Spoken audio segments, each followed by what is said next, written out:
Glória a Deus, glória a Deus. Porque dele, por ele, para ele são todas as coisas. Paz do Senhor Jesus, igreja. Que honra, que alegria. Eu não sabia dessa história. Pastor Pedro, Deus abençoe sua vida. Meu Deus do céu. Pastora Kelly, toda essa igreja, gente, meu Deus. Eu estava ali, né, sentindo tanta presença de Deus. Eu ainda estou nesse estado de contemplação que o pastor falou. Sabe assim, quando você, né, eu estou aqui, tipo, ainda na manivela. Porque meu irmão, minha irmã. E ali eu pensei, eu falei, Deus, se nessa noite eu estou me sentindo assim, dentro dessa atmosfera de glória, o que esse povo não está vivendo aqui esses dias na tua presença? Não é? Quem está desde o início aí, levante a mão, diga glória a Deus. Gente, é um privilégio, porque não é todo lugar que a gente vai que a gente desfruta do que estamos desfrutando aqui. Tem lugar, meu irmão, que pode ter a quantidade de gente que tem aqui, pode ter convidados de fora. Eu me lembro da minha cunhada uma vez que disse que chegou em um lugar, em uma dessas grandes conferências, e eu me lembro que ela sentindo ali a ausência de Deus naquele lugar, e não tem coisa pior do que sentir a ausência de Deus num lugar, sobretudo quando você vai ter participação de ser um canal pelo qual acredita-se que Deus vai passar. E meu irmão, não importa quem seja, quando a expectativa do povo está errada, até a pessoa que é amiga de Deus, Deus faz, hoje tu vai só, porque hoje eu... Não, quando Deus quer corrigir a expectativa do povo, você pode ser íntimo de Deus. Se Deus quiser corrigir a expectativa, tem lugares que a gente chega, que antes da gente ministrar, estou dando um testemunho, porque eu quero dar testemunho do que vocês estão vivendo hoje aqui. Hoje não, esses dias aqui, eu quero dar testemunho do que eu senti quando eu entrei aqui. E tem lugares que a gente chega, que a gente tem que usar 10, 15 minutos, só de oração e intercessão, para corrigir a expectativa do povo, para ver se Deus vem, se Deus perdoa, se Deus aceita e se Deus retorna. Porque senão, não adianta, você pode ser o homem mais santo, a mulher mais santa, se Deus quiser tratar com a igreja, Ele não passa por você aquele dia. Ele pode até estar dentro de você, como está na vida de todos aqueles a quem Ele escolheu, enfim, mas Ele não flui, não transborda, que é para tratar mesmo, para o povo entender, a glória é minha, né? É um jeito de Deus tratar com o seu povo. E eu me lembro que numa dessas conferências, me lembro que minha cunhada entrou num processo de intercessão a ponto de começar a suar, sentindo tipo assim, Deus, se o Senhor não vier, porque irmão, você pode até achar que é homem, mulher de Deus, e pode até ser, mas se Deus não usar, só passa vergonha. Você fica assim olhando, você diz, o que houve? Que é sério. E aí ela entrou naquele processo de intercessão, de oração. E aí eu me lembro que ela dizia para Deus, Senhor, passa aqui, Senhor, passa aqui, Senhor, passa aqui, passa aqui. E ela ouviu naquele dia, praticamente audivelmente, coisa raríssima. E ela ouviu Deus falando com ela naquele dia, eu não sei o que você foi fazer aí, porque aí eu já não passo há muito tempo. Falei, meu Deus, e ela ali chorando, intercedendo. E ficou impactada, foi uma experiência, né? Em contrapartida a isso, tem lugares como esse que a gente chega.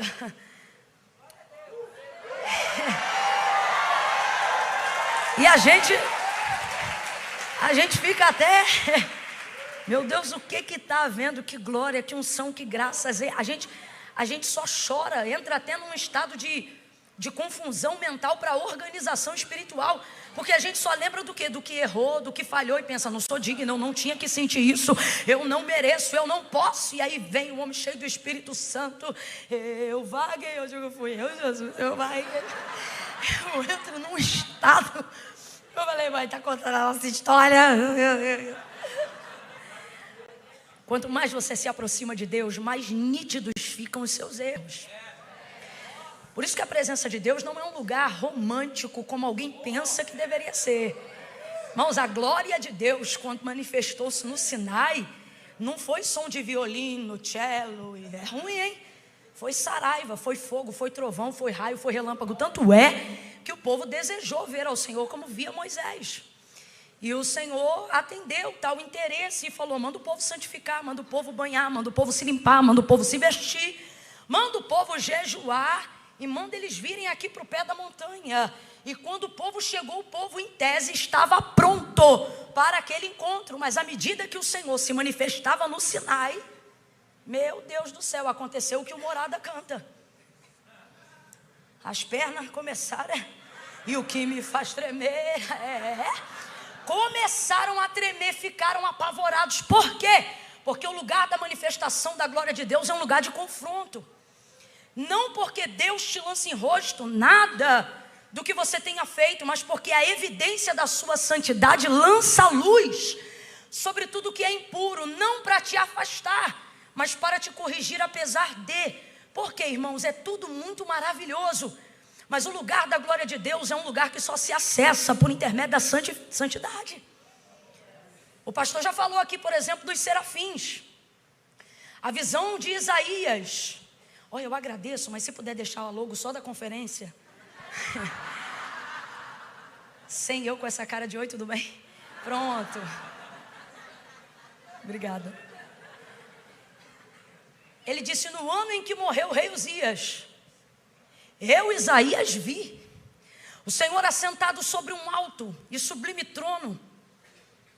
A glória enchia a casa. Seu manto se estendia de maneira que ele não podia nem ver aonde terminava.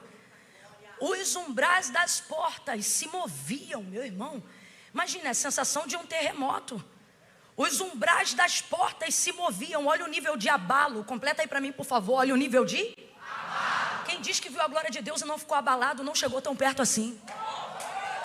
Os umbrais das portas se moviam com a voz do que clamava. E o que eles clamavam? A gente já falou hoje aqui. Quando o pastor falou assim, lembre-se dos serafins, eu e pastora Kelly falamos juntos na hora. A primeira coisa que a gente começou a adorar foi: Santo, Santo, Santo é o Senhor dos exércitos. Deus não criou o homem para a sua adoração. Quando Deus determinou o que deveria ser adorado, para isso Ele criou os anjos. Os anjos adoram a Deus como Ele deve ser adorado. Já pensou se Deus dependesse da nossa adoração para ser adorado? No dia que a gente está bem, a gente adora. No dia que a gente está mal, vamos falar a verdade? Mas não. Os anjos o adoram como Ele deve ser adorado. E aí Isaías disse que contemplou naquela visão e viu a adoração. Em adoração, no meio daquele temor e tremor, Santo, Santo, Santo. Qual é a canção que os anjos cantam diariamente, de eternidade em eternidade? Que Ele é? Que Ele é? Diga aí para mim, Deus é bom ou não é? Seria errado se os anjos cantassem: o Senhor é bom e toda a terra está cheia da sua benignidade? Seria errado? Claro que não. Davi salmodiou, salmo de número 136, um salmo belíssimo, não seria errado. Poxa, pastor Eduardo Reis, por que eu te vi agora? Eu não estava te vendo, eu estava desenrolando bom a beça. O que você está fazendo aqui? Vai no banheiro, vai beber água, vai fazer alguma coisa. Do nada te vi, que raiva. Ai, deixa eu continuar aqui. Peleja, Jesus, deixa eu fingir que não vi ele, me ajuda. Não seria errado se eles trocassem a adoração. Entendo o que eu estou querendo dizer. Vamos supor, não é o que acontece, mas vamos supor que a adoração tivesse o turno trocado dos serafins. Porque a nossa visão limitada faz a gente pensar em um nível de cansaço. Vamos falar a verdade, um nível até de tédio. Que tipo de adoração é essa que todo dia é a mesma canção sem parar? É o mesmo louvor sem parar. Imagine milênios e milênios e a mesma adoração sem parar. Uma eternidade inteira ainda por vir, sem jamais acabar e nem um minuto parar. Então, só por causa da limitação da nossa mente, vamos tentar imaginar, para a gente chegar no que o Espírito Santo está falando ao meu coração, que houvesse uma troca de turno de serafins. Imagine que quando fosse a troca, um deles dissesse assim: não, peraí, a gente já está o quê? Há uns 1159 anos cantando que Ele é santo, vamos embora cantar uma canção nova. E aí alguém falar assim, não, vamos ressaltar hoje uma outra característica das tantas que o Excélcio tem. Vamos dizer, por exemplo, que ele é bom. Diante da sua presença, acredite, ainda que isso fosse real, o que não é, jamais eles iriam conseguir mudar essa canção. Eu acho que mesmo que eles tivessem de cor qualquer uma outra canção para adorar ao Senhor, quando chegassem diante da sua presença, diante de tudo aquilo que o Senhor reflete, a adoração, para ser adoração, ela precisa ser voluntária, ela precisa ser espontânea, ela precisa ser literalmente intencional da parte de dentro, que é uma outra coisa que a gente precisa corrigir. A ideia de que os anjos estão adorando a Deus dessa maneira, como se eles fossem obrigados, como se eles fossem CLT celestial, proletários. Aí tem que parar com essa mania. Querendo ou não, vamos falar a verdade, lá no escondidinho do cognitivo da nossa mente e imaginação, a gente tem um pouquinho disso. Os anjos adoram assim porque eles, como se fossem obrigados. Irmão, se anjo fosse obrigado a servir a Deus, sobretudo em sua glória, Satanás não teria dissuadido até essa parte dos anjos que estão no céu. Os que estão lá porque querem, porque são fiéis. Estão lá por espontaneidade, por adoração, por devoção. O Senhor também não quer quem não quer. É por isso que no livro de Jó, um dos amigos de Jó vai dizer, se ele não confia plenamente nem naqueles que estão lá. Porque isso aqui é uma citação e uma alusão à caída e à queda daqueles que desceram com Satanás. Então há espontaneidade. Aí você pensa, a espontaneidade na repetição, a maior devoção está na capacidade repetitiva. Procure quem tem vida devocional e veja se há espontaneidade todos os dias na devoção deles. Não há. Quando você encontrar um grande homem e uma mulher de Deus, pode ter certeza, se ele chegou a esse nível, é porque ele fez muita coisa sem sentir, fez muita coisa sem querer, fez por integridade na devoção. E eles adoram. E não conseguiriam jamais adorar nenhuma outra coisa, porque a santidade de Deus revela isso. Santo, santo, santo. Isaías não fica alegre. Como é que não fica alegre se acabou de ver o céu? Ele fica apavorado. Quanto mais perto da glória, maior é o pavor, o espanto, o assombro. Rapaz, se você está se aproximando ou pensa que está da glória de Deus, e isso não desperta seus erros, isso não aponta as suas corrupções, em nada você se constrange, você está perto de qualquer coisa, menos da glória de Deus. Menos da glória de Deus. Glória de Deus não massageia seu ego. Glória de Deus não te inspira a peitar. Olha o comportamento dos anjos que nunca pecaram e que foram criados para louvor de sua glória. Com 2 asas cobrem o rosto. Meu Deus, eles não ousam olhar. O que é isso, Camila? Temor, reverência. Reverência. Com 2 cobrem os pés. O que é isso? Também temor, reverência, não a ele, mas ao ambiente que sua glória preenche. Só que com 2 asas o texto diz que eles, porque aonde há o Espírito de Deus, ali também há. Essa é a parte boa da glória.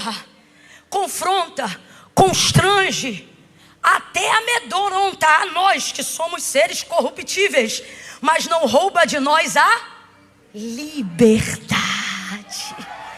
Oh, meu Deus. Aleluia. Oh, aleluia. Aleluia.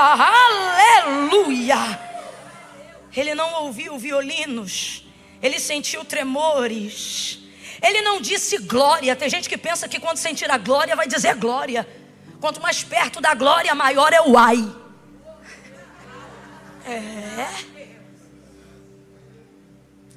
Ai de mim, é o reconhecimento da não dignidade de ver tal coisa, sentir tal coisa, estar em tal ambiente. Diante de Deus, eu já senti isso hoje aqui. O sentimento literal de indignidade, preenchido pela cobertura da graça, que é o que me faz ter a ousadia de, no nome de Jesus, subir aqui para crer por fé que há algo que eu possa entregar, ou que Deus possa entregar passando por mim. Graça. Disse ele: ai de mim, eu sou um homem impuro, eu habito no meio de um povo de impuros lábios. E o que o Senhor fez? Deu um chute na visão de Isaías? Não. Deus sempre tem um recurso. Deus sempre tem uma forma, um meio, uma saída. Labacalamando remaia shai. Oh, Deus está dizendo assim para alguém: quando você sentir isso, o primeiro sentimento humano é vontade de correr de mim, mas a minha graça vai trabalhar em contrapartida a esse sentimento. Ela vai usar as pernas, vai usar os braços, vai tocar no coração, vai corrigir a mente, vai. O quê? Por quê, Camila? Porque ele diz: você vai continuar com desejo de correr, mas não é de mim, é para mim. Você vai começar a perceber que suas fraquezas querem te jogar para longe de mim, mas a minha graça vai mostrar que elas não são o meio pelo qual eu te rejeito, elas são o meio pelo qual eu uso para aperfeiçoar o meu poder na tua fraqueza.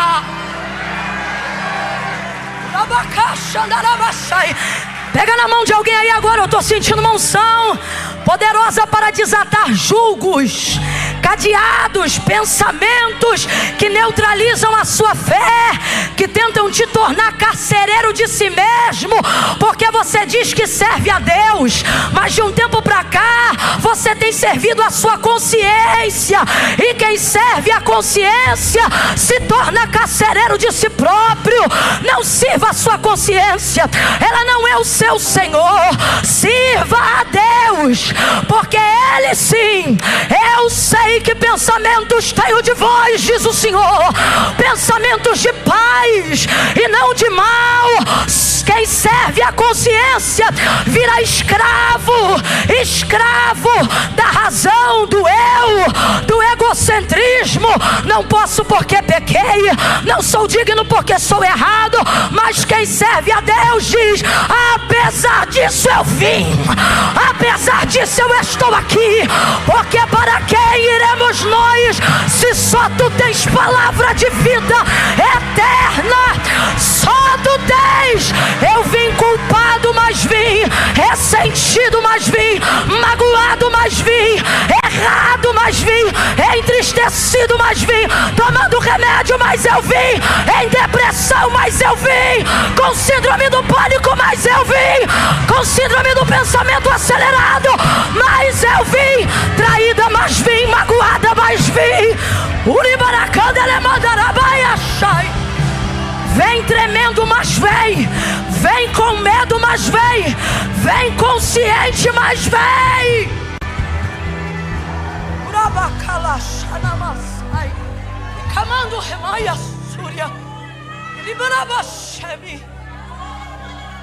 Essa é a parte difícil.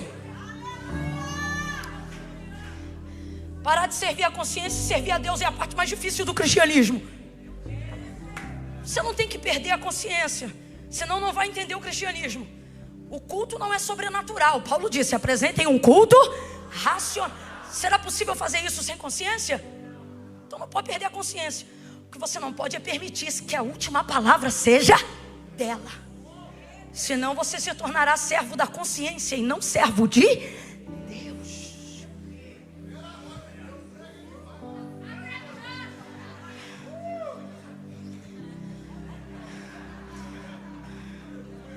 Favor encerrar dentro do tempo.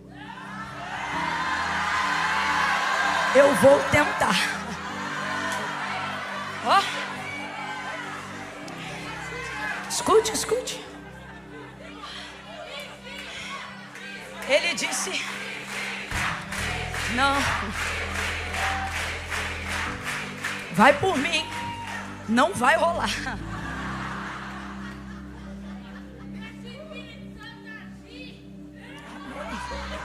Amém. Mas lembra que eu falei que a gente não pode perder a? Aí vamos lá. Ouça isso. Eu mencionei isso esses dias e vou mencionar aqui de novo porque tem a ver. John Piper tem uma frase que eu gosto muito. Ele diz assim: se o Deus que você diz adorar nunca discorda de você, nunca te confronta, é bem possível que você esteja adorando uma versão idealizada de si mesmo e dizendo que é Deus. Vou repetir. Se o Deus, não foi eu que falei não, foi John Piper, já falei, né? Se o Deus que você diz adorar nunca te confrontar, nunca discorda de você, é muito possível que você esteja adorando uma versão idealizada de si mesmo e dizendo que é Deus. Quem faz isso? Sua consciência, que trabalha com a razão, que trabalha com a lei do direito, que trabalha com mérito. E aí você confunde tudo, acha que santidade é isso, e acha que é cristão, mas está indo dentro de uma vertente onde não carrega silício no corpo, mas aperta a alma. Está sangrando por dentro.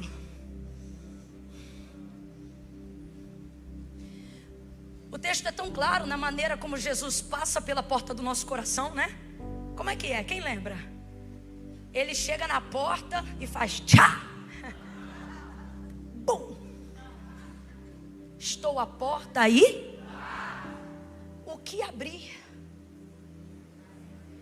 Se vai abrir, é porque tem a chave do lado de? Você tem a chave. Mas a razão, sua santidade deturpada,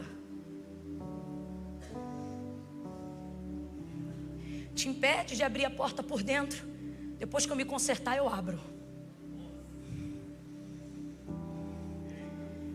Depois que eu me santificar, eu abro. Depois que eu me corrigir, eu abro. Depois que eu compensar todos os pecados, eu abro. Jesus não é o tipo de visita que espera você arrumar a casa para entrar. Escuta, que Deus está falando de verdade isso com a gente hoje aqui. A batida de Jesus na porta de alguém é o tipo de oportunidade que você não pode dizer vem amanhã. E tem gente aqui achando que tem expediente de agenda.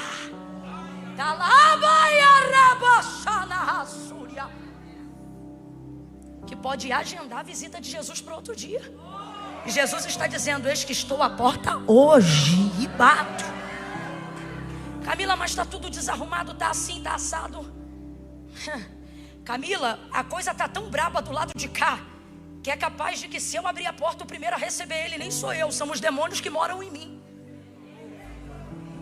E daí? Camila, eles são brutais, são violentos. Ele diz que o mais valente só é valente enquanto o mais valente que ele não chega. Depois que ele chegar, eu não sei para quem, mas agarra a mão de alguém agora e diz: abre essa porta, abre essa porta. Abre essa porta, abre essa porta. O mais valente quer entrar. O mais valente quer entrar. E o valente anterior, o que é que ele vai fazer? Ele vai manietar o valente. Está amarrado, vencido e sem força. Urabaia calachai. Está amarrado, vencido e sem força. Todo demônio que quer te envergonhar e que quer te impedir de viver a totalidade da graça de Deus e a plenitude de uma conversão verdadeira, assim diz o Senhor: abre a porta, porque está amarrado, vencido e sem força. O mais valente chegou.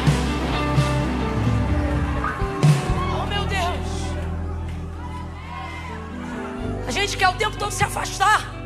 A gente quer o tempo todo se afastar. Nossa consciência quer nos afastar.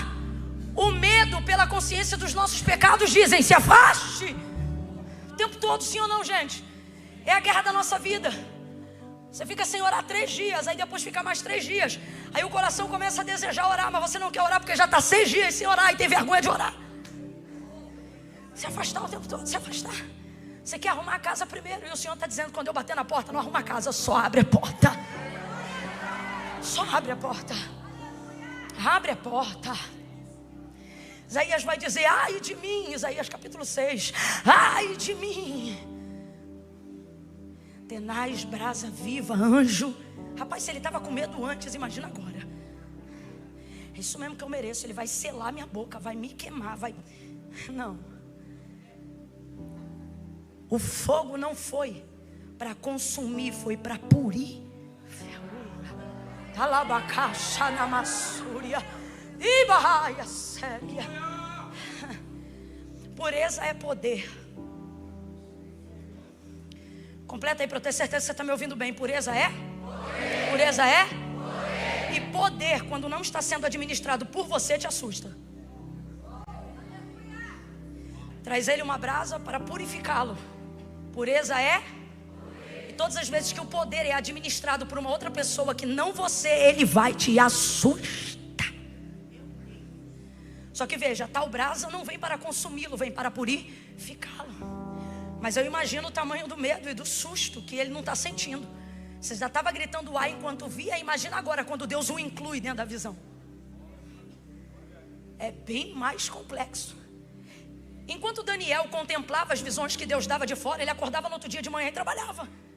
Quando Deus começou a incluir ele nas visões, ele começa a escrever. E eu fiquei 7 dias acamado. Toda visão que Deus te dá,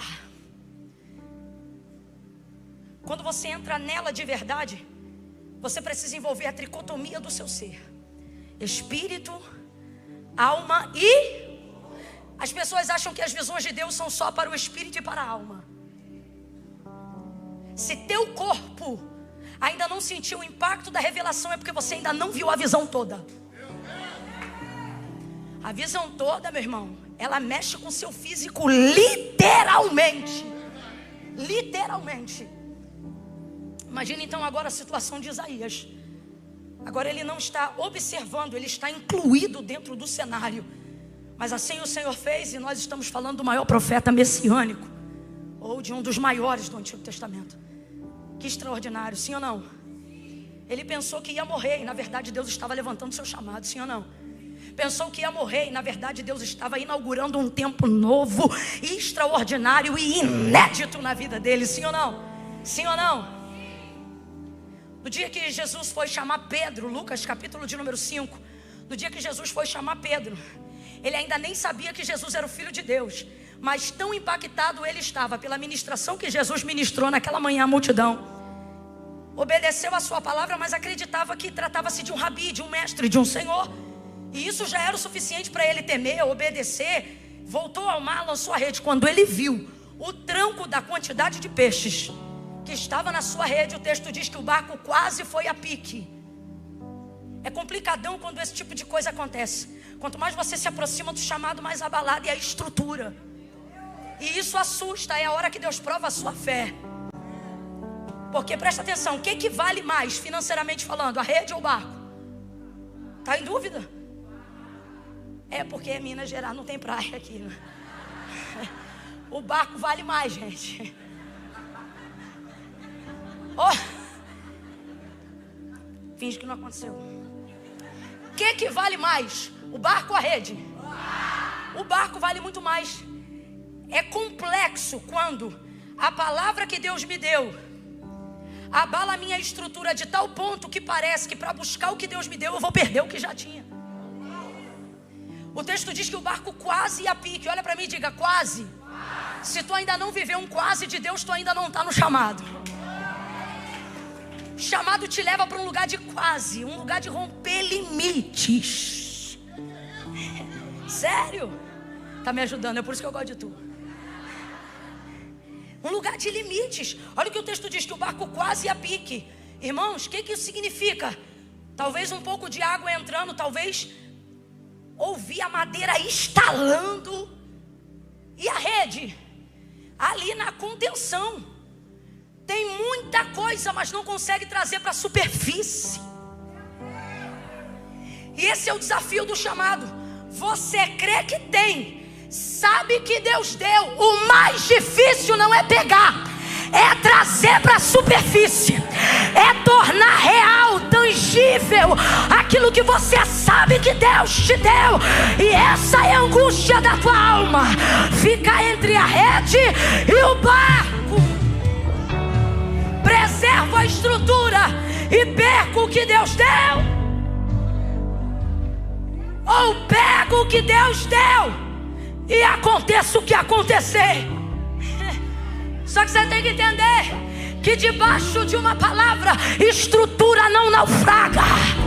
É quase. Olha para alguém aí agora e diga: é quase. É quase. Consola alguém e diga para essa pessoa: não solta a rede, é só um quase. Quando esse processo terminar, o teu testemunho vai ser forte. Eu quase morri, mas não morri. Eu quase perdi, mas não perdi. Eu quase desisti, mas eu não desisti. Ele sustenta. Completa aí pra mim, por favor. Ele.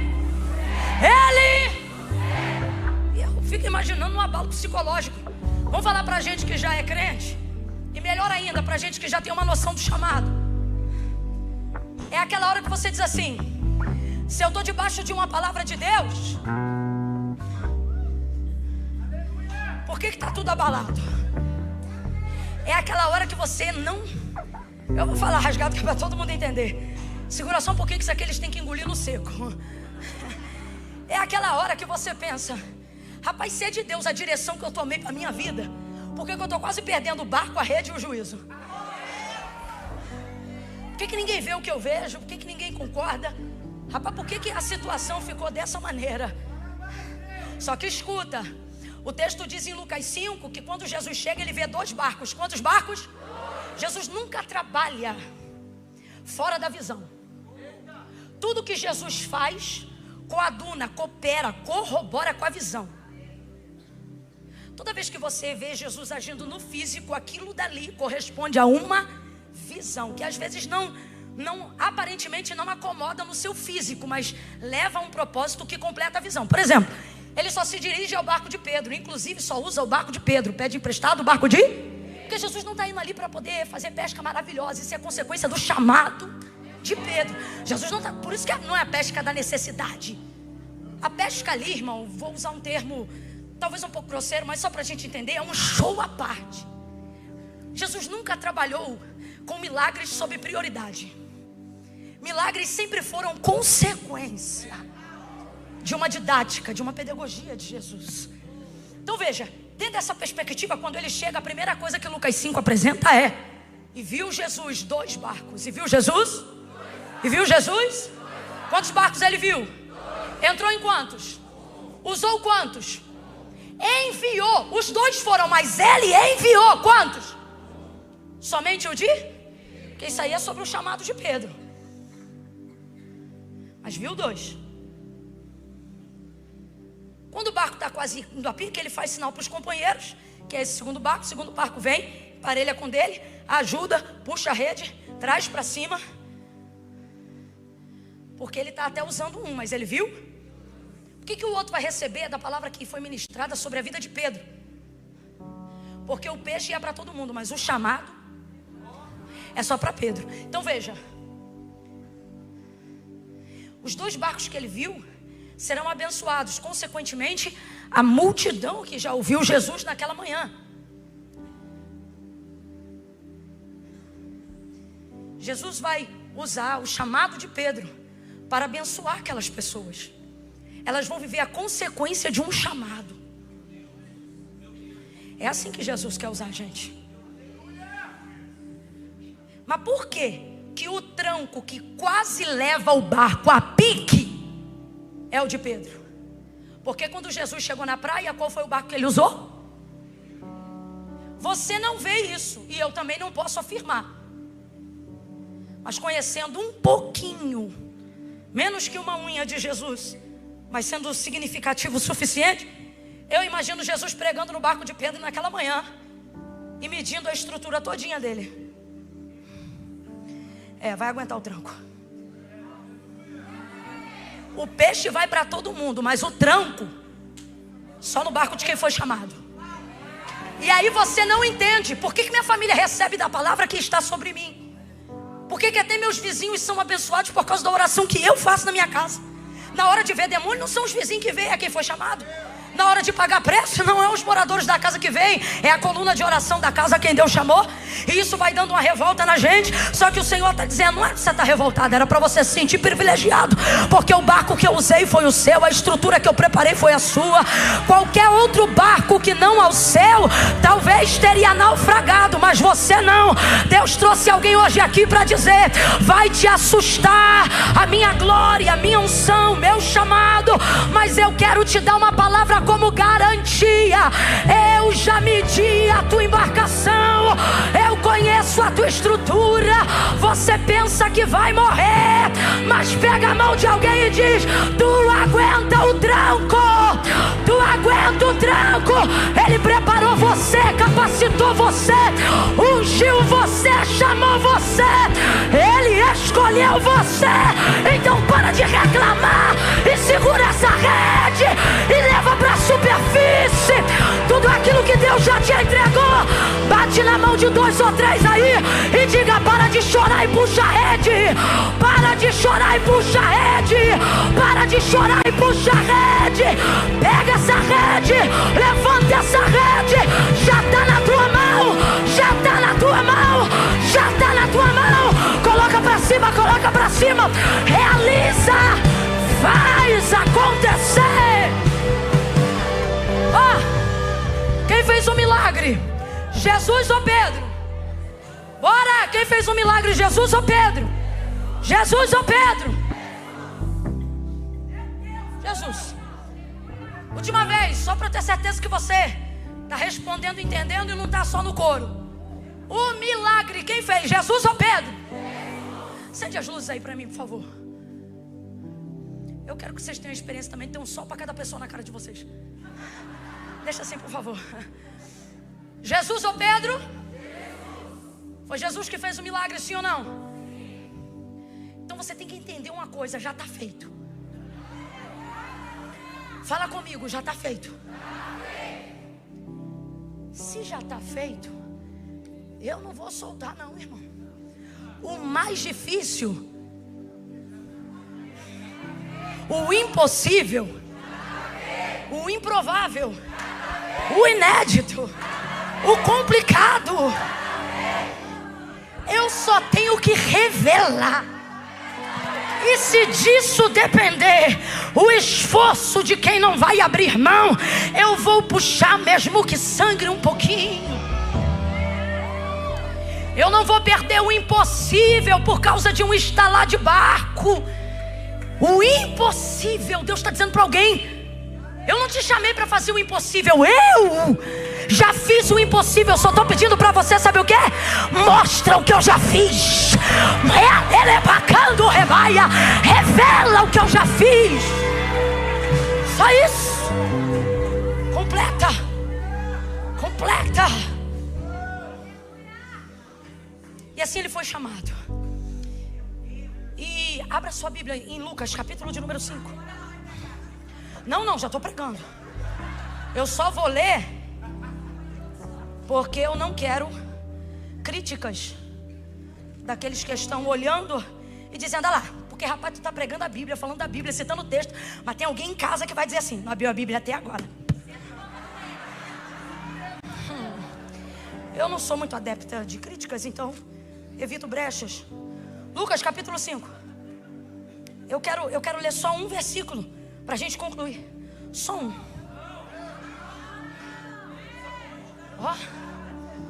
Lucas capítulo 5, versículo 6, 7 e 8.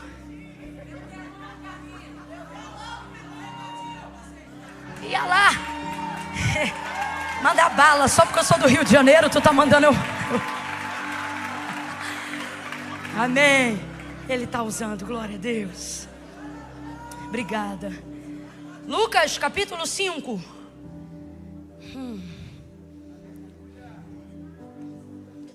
Versos 6, 7 e 8. Abre aí, gente. Vou te falar um negócio com o maior carinho, tu vai aceitar? Se tu não aceitar, eu vou falar assim mesmo. Presta atenção. Palavra de Deus é a palavra de Deus em qualquer lugar, sim ou não? Sim. Maior prova de que a palavra é a palavra, não importa onde ela está, desde que ela seja a palavra de Deus, é que quando o regime do Talibã voltou ao Afeganistão, mulheres foram degoladas em praça pública porque carregavam o aplicativo da Bíblia Sagrada no celular. Então a palavra de Deus é a palavra de Deus em qualquer. No telão ela é a palavra de Deus, no seu celular ela é a palavra de Deus. Só que eu quero que você entenda uma coisa: um privilégio, quem não usufrui de privilégios perde a oportunidade de desfrutar de coisas boas. São privilégios. Você quer ver? Não precisa levantar a mão, mas já viu aquela salinha do aeroporto que quem tem uma determinada categoria de cartão, mesmo que seja adicional, se você tiver aquele cartão te dá credencial para entrar naquela salinha. E Camila, por que é legal entrar naquela salinha? Porque aquela salinha tem comidinha. Aquela salinha tem água com gás, tem água comum, tem suco, tem refrigerante, tem caldo. Irmãos, Deus já usou aquela salinha para ser socorro presente tantas vezes na minha vida. Aquela salinha. Que é isso? Isso é um privi? Isso é um privi? Quando você não desfruta de privilégio, você perde. Camila, o que isso tem a ver com a Bíblia? O que isso tem a ver com o que você está falando? O que isso tem a ver com as mulheres degoladas no Afeganistão? Eu quero deixar claro que não é uma obrigação, isso é um. Você acha que um convertido na China gostaria de usar essa Bíblia aqui na rua? Estude a cultura da China então e veja. Eles amariam. Irmão André, fundador, Missão Portas Abertas, não só no Brasil, mas no mundo. Abre aspas, o contrabandista de Bíblia. Estude um pouco da história do irmão André. Ele tem uma frase consigo, dormiu no Senhor esse ano, aonde ele diz: eu creio que toda porta está aberta para você passar por ela e pregar o evangelho, desde que você não vá preocupado em voltar. Isso é muito forte. Quem entendeu sabe o quão forte é isso. Isso era o que guiava a vida dele, e Deus lhe deu muitos dias. E sabe o que ele mais fazia atendendo missões no mundo? Compartilhava exemplares da palavra da Bíblia. Foi confirmado hoje a morte de um missionário no Quênia. Alguém viu essa notícia? A esposa dele infelizmente confirmou a sua morte. Sabe aonde estavam algumas das indicações de que ele era missionário? Não só o evangelho que ele pregava, mas a que ele carregava. Isto não é só um livro. Então, se no Brasil, e eu falei isso tudo para te dizer isso no maior amor, se no Brasil você tem a oportunidade de usar isso de maneira material, nunca deixe de poder, uma vez que você pode, a usar a sua Bíblia. Não precisa levantar, quem trouxe não precisa, que isso não é ostentação. A igreja é lugar mesmo da gente receber palavra, direcionamento. Então sempre que você puder, meu irmão, tenha sempre em mãos a sua, use ela. Não porque obrigação, volto a dizer, mas porque diante de tudo que eu disse, a gente precisa entender que isso é um privilégio.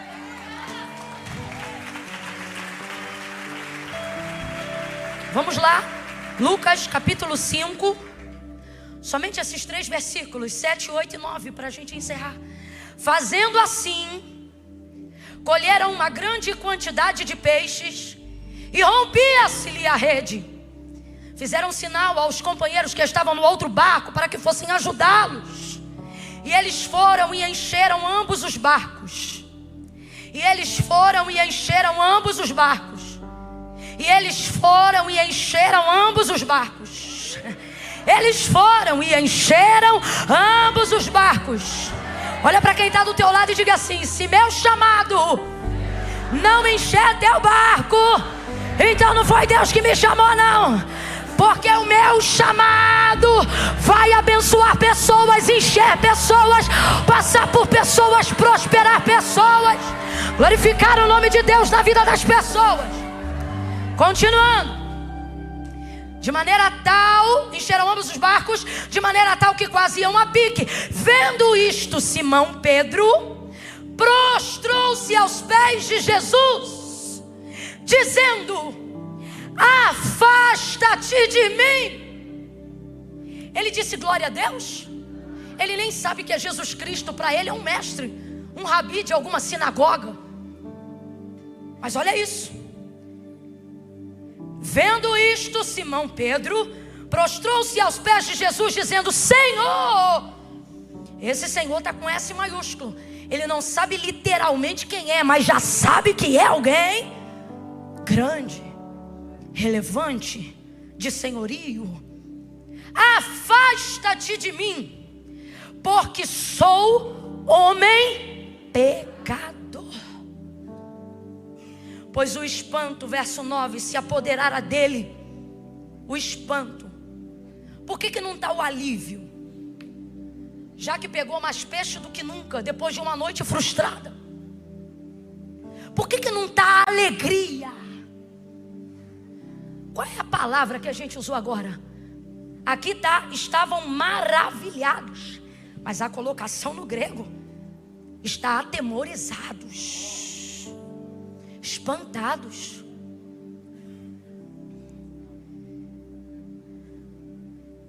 Por causa da pesca que haviam feito.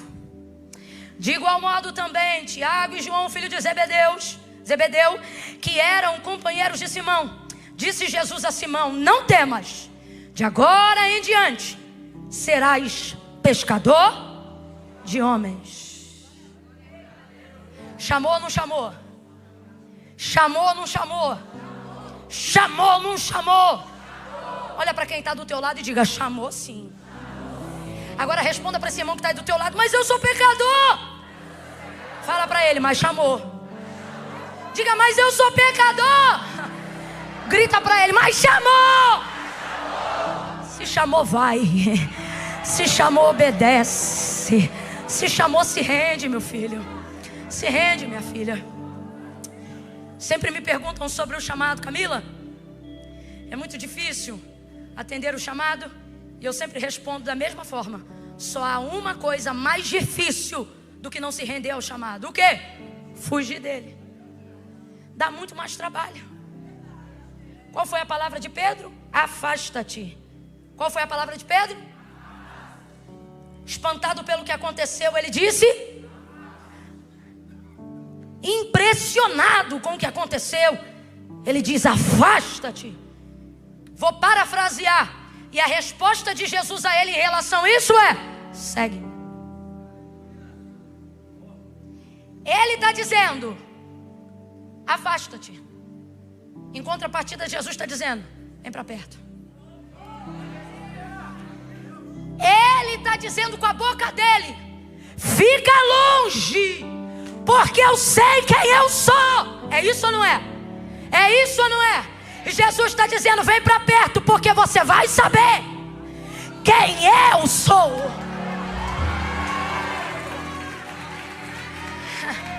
Eu sou o caminho, a verdade e a vida. Ele nunca disse: eu sou a chegada. Também nunca disse: eu sou a partida. Porque andar com Jesus não é sobre como você começa, e nem é sobre ter a inspiração no prêmio da chegada. É sobre aprender a desfrutar com Ele a caminhada enquanto você vai até o destino que Ele traçou. Por isso Ele nunca disse: eu sou o destino, apesar de ser. Ele disse: eu sou o caminho. Ele disse: eu sou a verdade. Ele disse: eu sou a vida.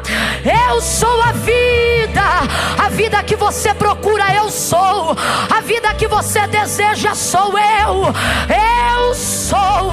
Quando Ele chamou a Moisés, e Moisés disse: quando eu chegar lá e me perguntarem quem me enviou a eles, o que eu respondo? Ele disse: diga para eles que o eu sou te enviou a eles. O que é que isso significa? O Deus dos vossos pais, o Deus de Abraão, o Deus que cumpre promessa. Mas sabe o que isso também significa? Moisés, você não vai saber quem eu sou em uma hora de conversa de sarça. Vai libertar o meu povo e você vai ver quem eu sou. Deus você não conhece no dia que Ele chama, você conhece depois que você aceita o chamado e começa a caminhar com Ele. Quando você caminha com Ele, aí você descobre: eu sou água que sai da rocha, eu sou nuvem durante o dia, eu sou fogo durante a noite, eu sou roupa que não acaba, eu sou maná no deserto, eu sou o que você precisar que eu seja, na hora que você precisar que eu seja. Desde que você esteja no lugar que eu te chamei, pega na mão de quem está do teu lado e diga: você não é, mas Ele é. Você não é, mas Ele é. Você não pode, mas Ele pode. Você não quer, mas dele eu querer o efetuar. Aceite o seu chamado. Aceita, aceita.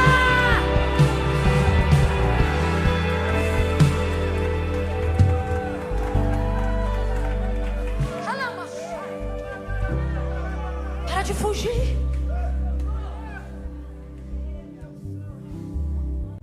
Quanto mais você vê quem você é, mais você diz: afasta-te. Só que veja, Mateus 16, 24 em diante, Ele nunca disse: se alguém quiser vir após mim, me chame. Não. Se alguém quiser vir após mim, negue-se a si mesmo, tome sobre si a sua cruz. E essa é a minha parte que mais me interessa. Aí, siga-me. Quando você diz assim: afasta de mim que eu sou pecador, Ele está dizendo: é por isso que não sou eu que te sigo. Mas estou te dando a chance de você aprender como é que faz, saber como é que chega. Vem comigo. E eu te pergunto: quem pode rejeitar o convite do meigo nazareno? Desculpa, deixa eu falar só um pouquinho dele. Jesus é até difícil falar, né? É isso, Ele é. Ele é cheirosão. Ele é o homem da Galileia. Terrível, maravilhoso. Ele é santo, poderoso, príncipe da paz, Emanuel, Deus conosco, Yeshua, o Verbo.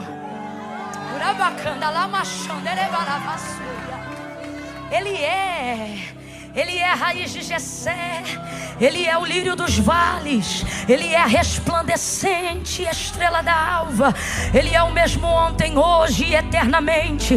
Ele é o que era, o que é e o que há de vir. Já foi dito, mas eu repito aqui: maravilhoso, conselheiro, Deus forte, Pai da eternidade, príncipe da paz. Oh, Ele é, Ele é, Ele é. Tudo foi feito por Ele, e sem Ele nada do que foi feito se fez. No princípio Ele era o Verbo, e o Verbo estava com Deus, e o Verbo era Deus. Nele, nele, nele, e somente nele, nele estava a vida, e a vida era a luz dos homens, e a luz resplandeceu nas trevas, e as trevas não prevaleceram. Lutaram, mas não prevaleceram. Guerrearam, mas não prevaleceram. Porque antes da cruz Ele já era o haja luz, o alfa e o ômega, o primeiro e o último, o leão e o cordeiro, o imaculado, o santo, o unigênito do Pai. Oh, o cordeiro que tira o pecado do mundo. Ele é o amigo do órfão, Ele é o ajudador de viúvas, Ele é o juiz do injustiçado,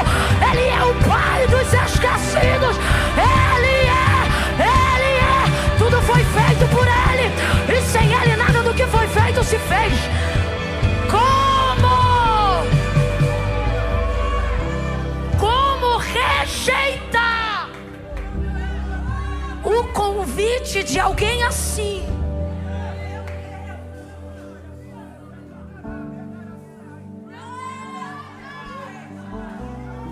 Você não está cansado do chamado.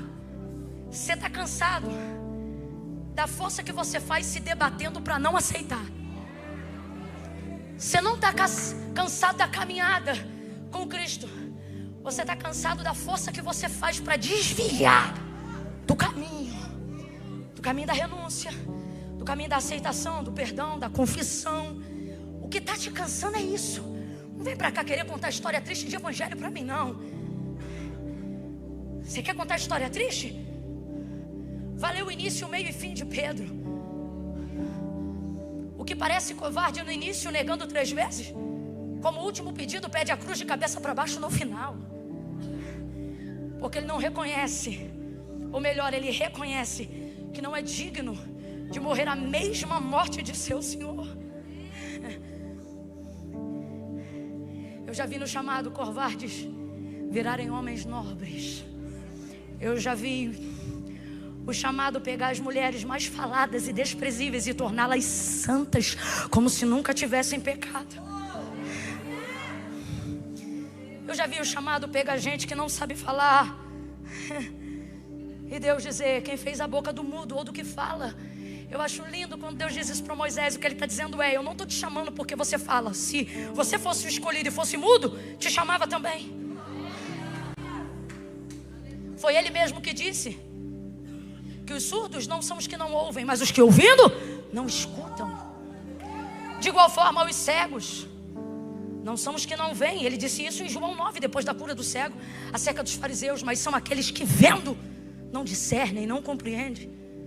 Jesus nunca desprezou ninguém por causa das suas deficiências, porque elas não apontam o fim de um chamado, elas apontam o ponto de partida pelo qual Deus começa o trabalho. Amém ou não amém? Pare de dizer afasta-te. Isso é que está te cansando. Isso é que está minando sua energia. Segue Ele hoje. E aonde Ele entrar, você entra. Onde Ele sentar, você senta. O que Ele falar, você repete.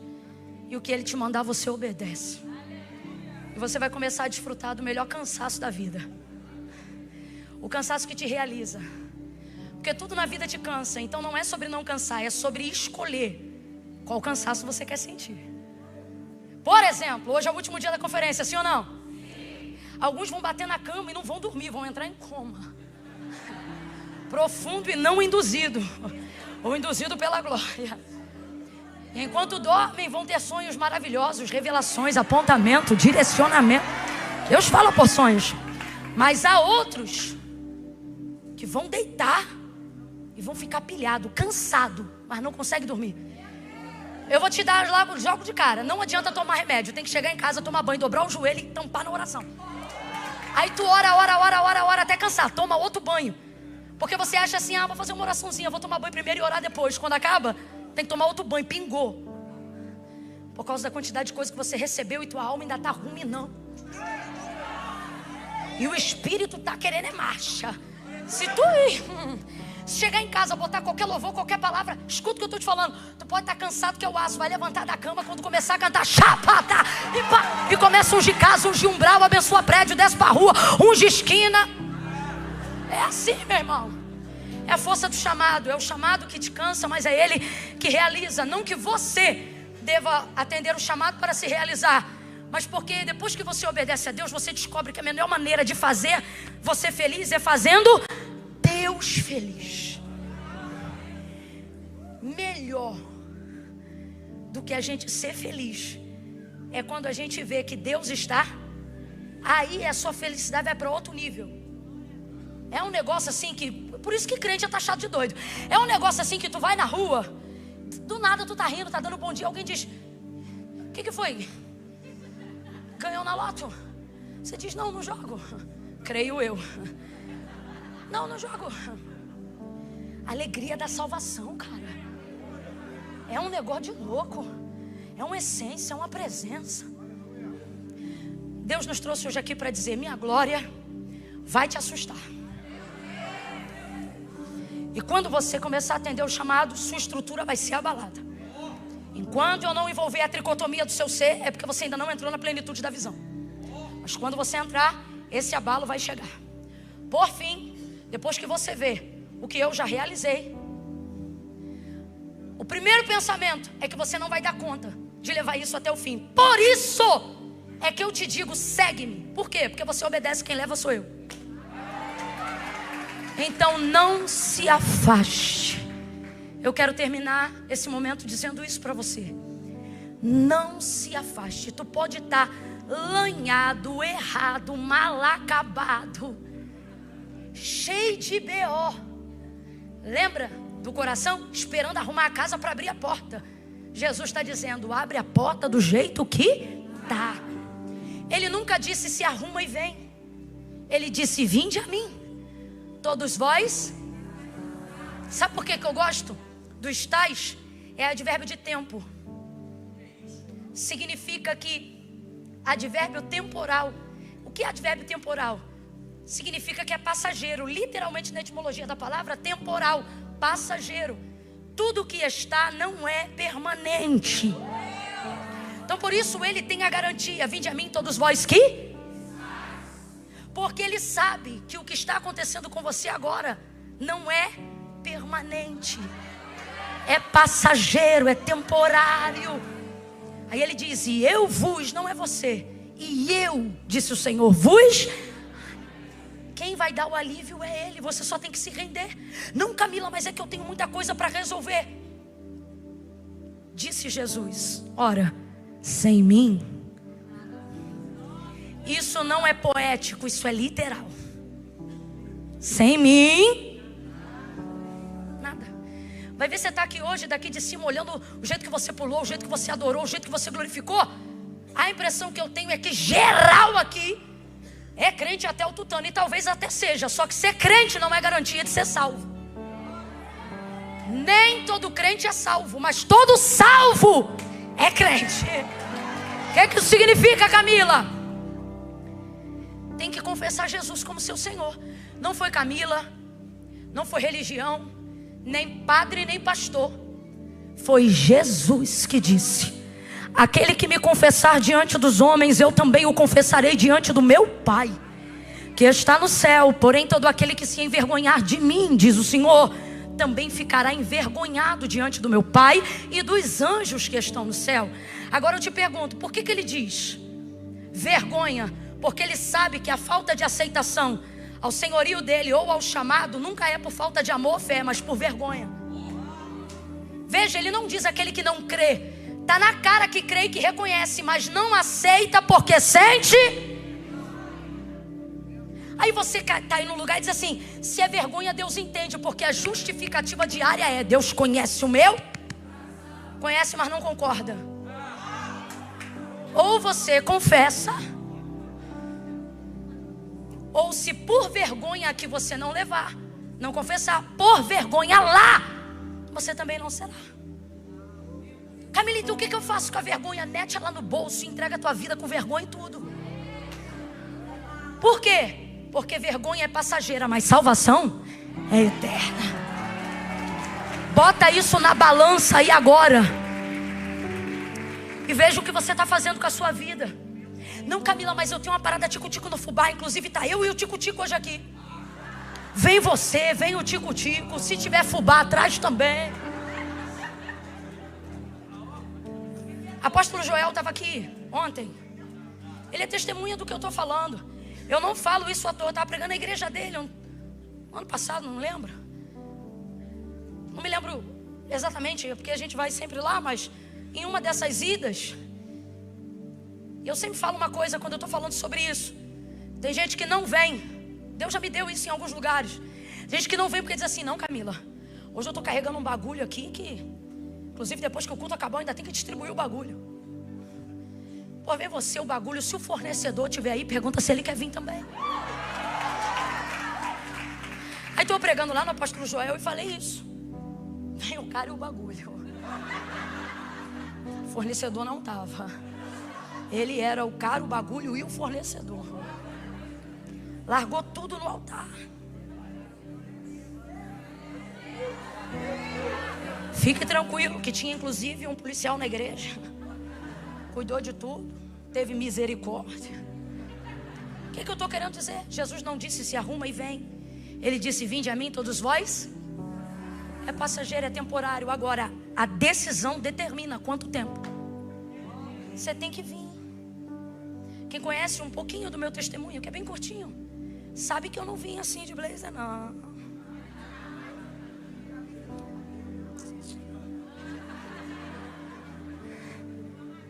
Isso aqui é depois da caminhada. Quando eu vim, sentava no último banco da primeira igreja batista da Posse. Eu assistia todos os cultos de domingo e de quarta-feira. Todos! E todo sábado era baile. Quarta culto porque minha mãe obrigava. Sábado ela saía, a gente ia para o baile. Domingo ela levava a gente obrigado de novo. Quarta igreja, sábado baile. Quarta igreja, sábado.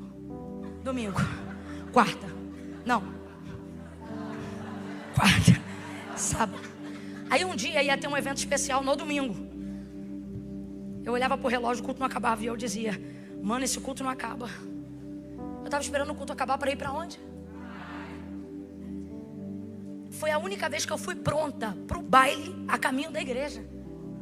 Barriga de fora, camisete do Piu Piu, samba, canção e coloche camuça. Quando o culto acabar, pergunta o que eu me lembro desse culto, irmão. Não prestei atenção nesse culto não, porque eu só olhava pro relógio. Só olhava pro relógio, só olhava pro relógio. Só olhava pro relógio. Olhava pro relógio. O que o pregador pregou diante de Deus, eu não lembro. Os louvores que foram cantados, não lembro. Mas eu me lembro do pastor pegando o microfone e nunca mais eu esqueci. Porque todo culto eu dizia assim: Senhor, eu não posso ir para a tua casa do jeito que tá. Porque se é para ser crente igual fulano, ciclano, beltrano, não sei o que, não sei o que, não sei o que, eu não quero ser não. Quando eu for para ser, eu vou ser sério. Mas eu não estou pronta para ser sério agora. E aí eu dizia para ele, todo culto, eu dizia assim: quando eu largar, eu vou. Quando eu deixar, eu vou. Todo culto eu dizia isso para ele. Aí nesse dia, eu ouvi o Espírito Santo de Deus: Camila, ele fala com esse povo? Eu vi ele dizendo para mim: quando você vier, você deixa. Aí eu só me lembro de eu no corredor, sentindo um acolhimento que eu nunca senti na minha vida. Porque o que o pastor dizia é: venha receber Jesus. E aquilo não combinava com o que eu sentia, porque eu não senti que era eu que estava indo recebê-lo. Mas quem já recebeu aqui sente isso. O sentimento que você tem não é que você está indo receber, é que Ele está te recebendo. Ele está te abraçando. Aí eu chorei muito. Passou água debaixo da ponte, mas nunca mais a ponte caiu. Fiquei firme. Estou aqui para a glória de Deus até hoje. E daqui, meu irmão, eu só vou para o céu. Mas foi assim. Foi assim. Tinha 2 caminhos para voltar para casa. Um passava na porta do... Mas o outro, Marcelo, tinha que dar uma volta mais longa. Aí alguém dizia: vamos por aqui, é mais perto. Eu dizia: não dá, porque eu ainda estou caminhando. E se eu ouvir enquanto eu estou caminhando, seja humilde na sua conversão.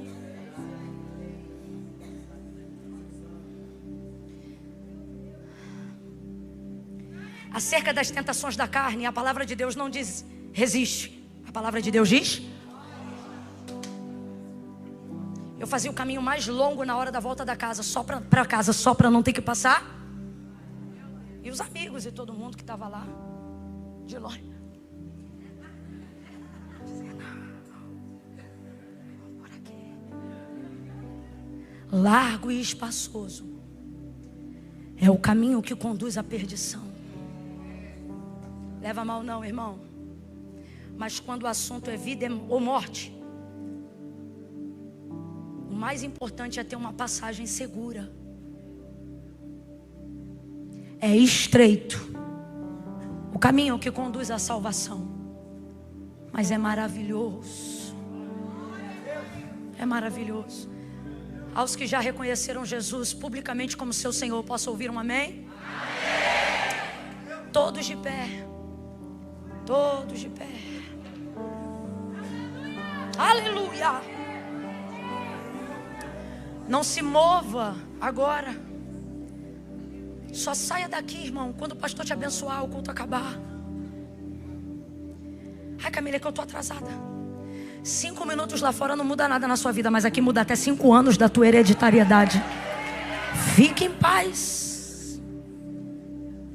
Eu quero orar por 2 tipos de pessoa. Somente 2. Primeiro, e vai ter que confessar. O primeiro grupo de pessoas são os que já são convertidos. Os que já confessaram Jesus como Senhor. Já caminham com Ele. De vez em quando passam o estreito, mas estão com Ele. Mas reconhecem que estão cansados de si mesmo e do caminho de fuga que criaram para não se render ao chamado, ao ofício ministerial, ao propósito intencional pelo qual Deus te criou. Camila, foi para mim. Eu estou vivendo esse cansaço. Eu estou num caminho de fuga. Meu coração ama, minha alma o deseja, mas meus hábitos me colocam em posição de corrida contrária. Isso tem me deixado triste. Eu não tenho respostas que justifiquem esse comportamento que eu tenho tido. E a conferência foi uma injeção de ânimo para mim nisso. E eu quero fazer hoje com Deus um renovo de uma aliança do propósito. Eu quero rendição, eu quero pedir perdão pelo tempo de negligência. Eu não vou dizer, Senhor, me perdoa por todos os meus pecados. Não, Senhor, hoje eu quero te pedir perdão pela negligência do chamado.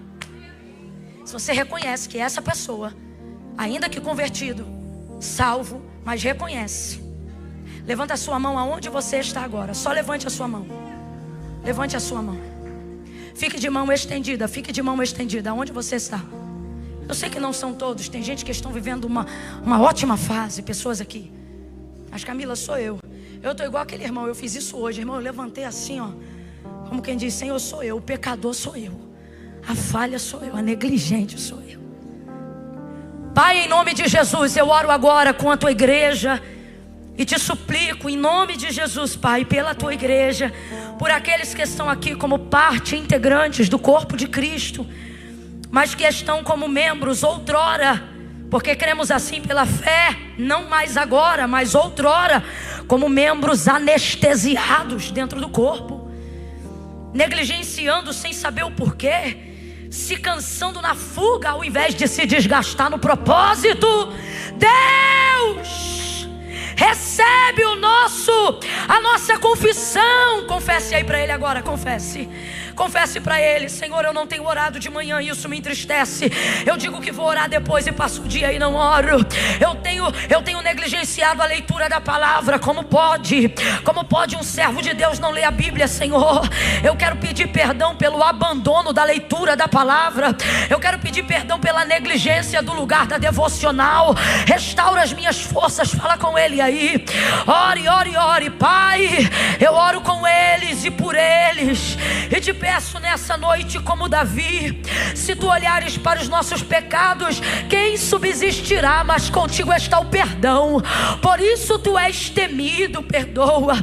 Tem misericórdia, Senhor.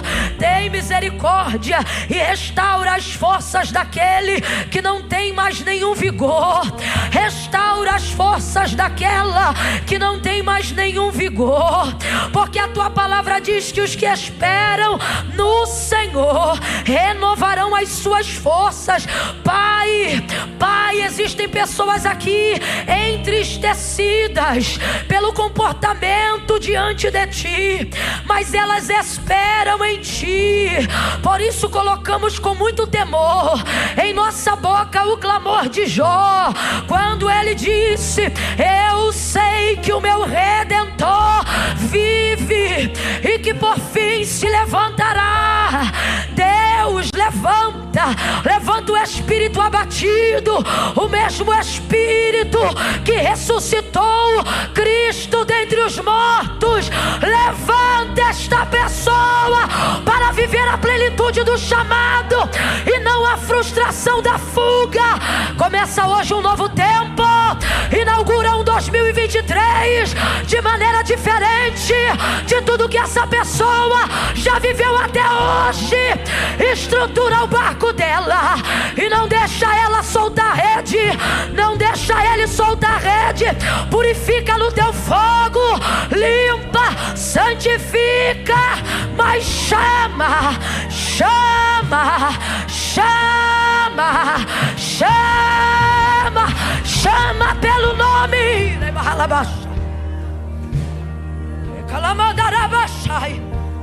Em nome de Jesus, Senhor, renova, traz de volta aquele coração que não resistia à tua presença.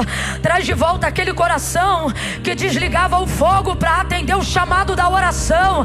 Traz de volta aquele coração que encostava o carro em qualquer lugar para se render em adoração. Traz de volta, Deus, aquele coração cujas primeiras horas do dia eram dedicadas ao Senhor para buscar primeiramente o reino do céu e a sua justiça. Traz de volta aquela oração de madrugada de quem te conheceu às 3 horas da manhã. Traz de volta o jejum que santifica. Traz de volta a renúncia. Traz de volta,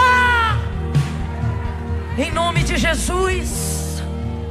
Resgata, resgata, Senhor, a intimidade que a negligência perdeu. Urabacalaço.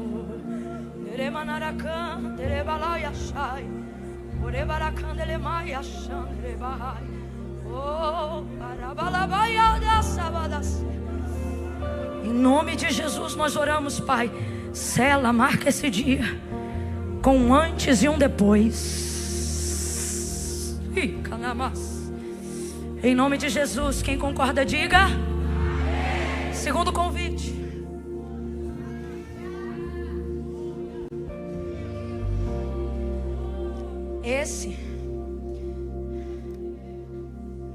Você vai levantar a mão aí aonde você estiver.